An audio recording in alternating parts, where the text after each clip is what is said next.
Hello everyone, আসসালামু আলাইকুম। আমি আফসানা। আজকে তোমাদের জন্য একটি সুন্দর নিকাব টিউটোরিয়াল নিয়ে চলে আসলাম। ভিডিওটি না টেনে শেষ পর্যন্ত দেখতে থাকো। ফার্স্টে আমি হিজাবের একটি পার্ট ছোট আর একটি পার্ট বড় করে মাথায় একটি কোণ দিয়ে তুতির নিচে পিন আপ করে নিলাম। দেন আমি ছোট পার্টটি দিয়ে নিকাব করার জন্য এক পাশে নিকাব করে পিন আপ করে নিলাম। দেন অপর পাশে আরেকটি পিন দিয়ে পিন আপ করে নিলাম। তারপর আমি বড় হিজাবটিকে তুতির নিচ থেকে মাথার উপর দিয়ে পেছন দিক দিয়ে ঘুরিয়ে অপর পাশে নিয়ে আসলাম। তারপর সুন্দর করে একটি লেয়ারের মতো করে এক পাশে একটি পিন দিয়ে পিন আপ করে নিব।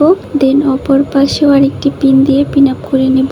আমার আজকের টিউটোরিয়ালটি যদি তোমাদের কাছে ভালো লেগে থাকে তাহলে অবশ্যই একটি করে লাইক, কমেন্ট, শেয়ার করে দিও। আর আমার চ্যানেলে নতুন এসে থাকলে অবশ্যই একটি সাবস্ক্রাইব করে দিও। তারপর আমি হিজাবটিকে সামনের দিকে সুন্দর করে ফুল কভার করে নিচ্ছি। দেন মাথার পেছন থেকে আরেকটি লেয়ার উঠিয়ে নিলাম। তারপর লেয়ারটিকে সুন্দর করে সেট করে দুই পাশে দুইটি পিন দিয়ে পিন আপ করে নিব।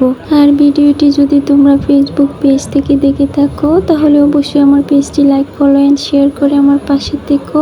আর তোমরা কেমন টিউটোরিয়াল দেখতে চাও তা অবশ্যই একটি কমেন্ট করে জানিয়ে দিবা। আমি তোমাদের কমেন্ট অনুযায়ী ভিডিও দেওয়ার চেষ্টা করব। তারপর সামনের দিকে ফুল কভারেজ করে কাঁধের এক পাশে একটি পিন দিয়ে পিন আপ করে নিলাম। দেন অপর পাশেও আরেকটি পিন দিয়ে পিন আপ করে নিলাম। তারপর আমার পছন্দ মতো একটি ব্রুচ পিন দিয়ে পিন আপ করে নিলাম। আর আমার আজকের টিউটোরিয়ালটি কেমন লেগেছে তা অবশ্যই একটি কমেন্ট করতে ভুলো না।